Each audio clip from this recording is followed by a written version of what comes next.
नमस्कार, सत श्री अकाल, जय माता दी। नमस्कार प्यारे विद्यार्थियों। मैं आशा करता हूँ कि आप सब लोग ठीक होंगे इस लॉकडाउन के माहौल में। एक बार फिर मैं आप लोगों के सामने मनोविज्ञान का रेट लेवल फर्स्ट और सेकंड का महत्वपूर्ण टॉपिक जो हम पढ़ रहे हैं, बाल मनोविज्ञान फर्स्ट यूनिट मनोविज्ञान की, उसी में ही वीडियो थर्ड लेकर आया हूँ यूनिट फर्स्ट का। और इसमें हमारा ये यूनिट फर्स्ट कंप्लीट हो जाएगी। इस यूनिट में हम स्टडी करेंगे बाल विकास की अवस्थाओं के बारे में, या बाल विकास की कौन कौन सी स्टेज होती हैं, स्टेज ऑफ चाइल्ड डेवलपमेंट। देखो यहाँ पर डायरेक्ट मैं बात करता हूँ शॉर्ट नोट्स में जो मैंने लिखा है, हैंड रिटन नोट्स में, बहुत ईजी नोट्स हैं आप लोगों के लिए। फर्स्ट इसमें हम बात कर रहे हैं आप लोगों का अवस्थाएं, और सेकंड है इसमें उम्र सीमा। कौन कौन सी भाई, क्या तो इसकी स्टेज है और क्या इसकी उम्र सीमा है। फर्स्ट स्टेज इसमें प्रसव पूर्व अवस्था। आप लोगों ने सबने पढ़ा है प्रसव पूर्व अवस्था के बारे में। प्रसव पूर्व अवस्था क्या होती है? 280 दिन की या 9 महीने 10 दिन की होती है। दूसरी अवस्था आप लोगों की इन्फेंसी स्टेज। कौन सी स्टेज है भाई इसमें? इन्फेंसी स्टेज, जिसको हम बोलते हैं आप लोगों का शैशवावस्था। क्या बोलते हैं? शैशवावस्था। 0 से 5 या 6 वर्ष इसकी उम्र सीमा होती है। थर्ड इसमें है चाइल्डहुड स्टेज, या इसको बोलते हैं बाल्य अवस्था। इसकी जो उम्र है वो 6 से 12 वर्ष की है। फोर्थ इसमें है हमारी किशोर अवस्था, जिसको हम बोलते हैं एडोलेसेंस, 12 से 18 वर्ष की। इसी श्रृंखला में हम आगे बढ़ते हैं। सबसे पहले स्टार्ट करते हैं प्रसव पूर्व अवस्था। इसे 3 चरणों में बांटा गया है। पहली है बीजा अवस्था, भ्रूणीय अवस्था या डिम्ब अवस्था। देखो, जब पहली बार जब निषेचन की क्रिया होती है, दोनों युग्मनज बनते हैं, तो एक जाइगोट का निर्माण करता है। और ये जाइगोट क्या होता है? एक कोशिकीय ऑर्गेनिज्म या और एक कोशिकीय जीव होता है। तो इसका जो भ्रूणीय अवस्था का समय है वो 0 से 2 सप्ताह तक है, या 15 दिन इसको बोल सकते हैं। सेकंड इसमें भ्रूणीय अवस्था, भ्रूणावस्था, पिंडावस्था। दूसरे सप्ताह से 2 माह के अंत तक शिशु का सर्वाधिक विकास इसी अवस्था में होता है। थर्ड अवस्था हमारी गर्भस्थ शिशु की अवस्था, जिसे हम बात करते हैं 8वें सप्ताह से जन्म तक। ठीक है, 8वें सप्ताह से जन्म तक जो अवस्था होती है हमारी थर्ड स्टेज होती है। नेक्स्ट इसके बाद में हम बात करेंगे शैशवावस्था के बारे में। शैशवावस्था, जिसको इन्फेंसी स्टेज भी बोलते हैं, और इसकी जो उम्र सीमा होती है वो 0 से 6 वर्ष होती है। कितनी होती है? 0 से 6 वर्ष। इसके लिए अलग अलग वैज्ञानिकों ने अलग अलग नाम दिए हैं, लेकिन जो कॉमन नाम है हम पढ़ते हैं, देखो यहाँ पर, इसे बोलते हैं स्वार्थी व स्व केंद्रित अवस्था। इस अवस्था में बच्चा पूरी तरह से खुद के बारे में सोचता है, स्व केंद्रित होता है। इसको बोलते हैं खिलौनों की अवस्था, आत्म प्रेम की भावना, अतार्किक चिंतन की अवस्था। मतलब वो जो भी सोचता है उसमें कोई भी लॉजिक नहीं होता है। जीवन का सबसे महत्वपूर्ण काल इसको बोला गया है। सीखने का आदर्श काल इसको बोला गया है। भावी जीवन की आधारशिला व क्षणिक संवेग की अवस्था। यहाँ संवेग स्थिर नहीं होते, संवेग की अस्थिरता होती है। और कल्पना जगत में विचरण की अवस्था इसको बोलते हैं। नेक्स्ट इसमें ये देखो कुछ परिभाषाएं साइंटिस्ट ने बोली है। वैलेंटाइन सीखने का आदर्श काल इसको बताया है। जॉन लॉक की सबसे इम्पोर्टेंट, बालक का मस्तिष्क कोरिस्लेट की तरह है। जॉन लॉक ने बताया है कि शैशव अवस्था का जो बालक का मस्तिष्क होता है वो एकदम कोरिस्लेट की तरह होता है। नेक्स्ट इसमें हमारे बात करते हैं हम आप लोगों का बाल्यावस्था। बाल्यावस्था को मैंने बताया 6 से 12 वर्ष की अवस्था होती है। कॉलब्रुश के अनुसार जीवन का सबसे अनोखा काल बोला गया है, इसको गोल्डन एज भी बोलते हैं। और सिगमंड फ्राइड ने इसको बोलता है जीवन का निर्माणकारी काल। मतलब यहाँ डिसाइड हो जाता है कि बच्चा फ्यूचर में क्या बनेगा, तो वो यहीं से डिसाइड होता है। प्रतिद्वंद्वात्मक समाजीकरण का काल किलपैट्रिक ने इसे बोला है। और सबसे फेमस रोस ने बोला है मिथ्या परिपक्वन काल। मतलब इस अवस्था में बच्चा अपने आप को झूठा या आभासी रूप से क्या करता है? परिपक्व समझने की कोशिश करता है।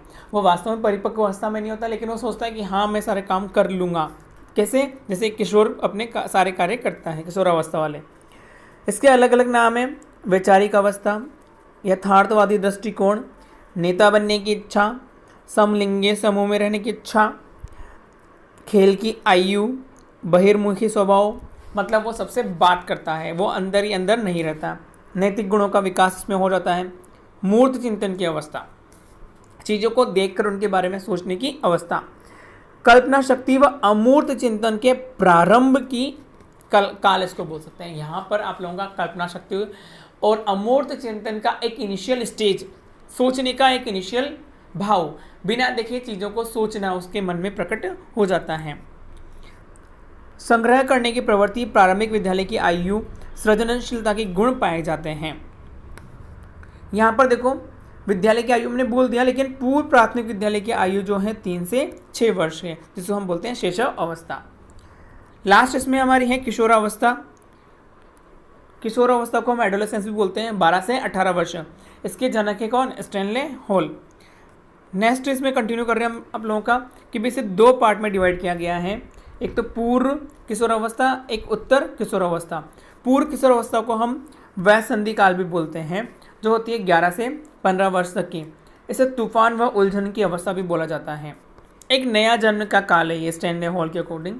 परिवर्तन का काल, दबाव, तूफान, संघर्ष, तनाव का काल इसे बोलते हैं। जीवन का सबसे कठिन काल, जीवन का सबसे कठिन काल स्वर्ण काल, गोल्डन एज।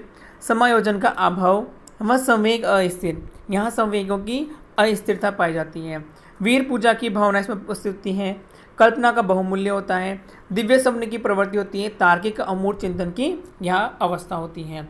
अब यहाँ पर बात करें कि तार्किक मतलब कि चीज़ों को बिना देखे, कोई चीज़ अपने सामने नहीं है, बच्चे के सामने नहीं है, लेकिन फिर भी उसके बारे में सोच सकता है, चिंतन कर सकता है, इसे बोलते हैं अमूर्त चिंतन। नेक्स्ट हम बात करें, इसमें मैंने आप लोगों का फ्लो चार्ट बनाया छोटा सा सिंपल सा। देखिए यहाँ पर विकास मैंने यहाँ लिखे, इधर कौन कौन से विकास होते हैं और इधर अवस्थाएं लिखी हैं। तीनों अवस्थाएं जो हमारे लिए इंपॉर्टेंट है उनके बारे में हम डिस्कस करेंगे यहाँ पर। पहली है शारीरिक विकास। कौन सा है आप लोगों का? शारीरिक विकास। और शैशवावस्था में, बाल्यावस्था में शारीरिक विकास में क्या क्या परिवर्तन होते हैं? सबसे पहला है भार, कि बच्चा जब पैदा होता है तो उसका भार कितना होता है? 3.6 kg या 7.15 पाउंड होता है।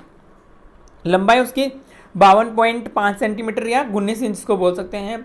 मस्तिष्क का भार होता है 350 ग्राम। हड्डियों की संख्या इसमें होती है 270। 1 वर्ष का बालक जो होता है उसमें 8 स्थायी दांत, हम बोल देंगे कि आने लग जाएंगे, वैसे तो नॉर्मली आप लोगों के दांत दिखाई देने लग जाते हैं। मांसपेशियाँ, शरीर का 23% भाग मांसपेशियों का बना होता है। भाई यहाँ पर जितनी मांसपेशियाँ जो टोटल बननी चाहिए ना 100%, उसमें से 23% कहाँ पर? शैशवावस्था में बन जाती हैं। बाल्यावस्था में शारीरिक विकास, वजन कितना होता है? 36 से 43 किलो। लंबाई होती है 106 सेंटीमीटर और 22 इंच। सिर का भार 90%, मतलब 90% तक विकास हो चुका होता है। वजन कितना होता है सिर का? 1260 ग्राम। हड्डियाँ अधिक मजबूत हो जाती हैं। दांत, दूध के दांत गिर जाते हैं और दूसरे स्थायी दांत आते हैं। मांसपेशियाँ कितना बनाती है? 27 से 30% प्रतिशत बना लेती हैं। नेक्स्ट इसमें हमारा है किशोर अवस्था में शारीरिक परिवर्तन क्या होते हैं भाई? लड़कों की तुलना में लड़कियों की जो लंबाई है वो अधिक तेजी से बढ़ती है। हड्डियों की संख्या 206 होती है और दांत इसके पूरी तरह से जो 4 अक्कल दाढ़ है जिनको हम बोलते हैं वो आ चुकी होती है। 28 से 32 दांत इसके हो चुके होते हैं और मांसपेशियाँ 63% डेवलप्ड हो चुकी हैं होती है। नेक्स्ट संवेगात्मक, यहाँ जो हम बात करें शैशवावस्था में अस्पष्टता से स्पष्टता की ओर संवेग का विकास होता है और सबसे पहला जो संवेग आता है वो उत्तेजना। यहाँ पर सामान्य ही चलते हैं संवेग का विकास और यहाँ पर तीव्र संवेग विकास उत्पन्न होता है। भाषा विकास, यहाँ से क्वेश्चन बनता है 10 माह का बच्चा पहला शब्द बोलता है और 1 वर्ष का बच्चा 3 साल तक शब्द बोल लेता है। नैतिक विकास का सिद्धांत हमने आगे ही पढ़ा था, नैतिक विकास सिद्धांत के बारे में।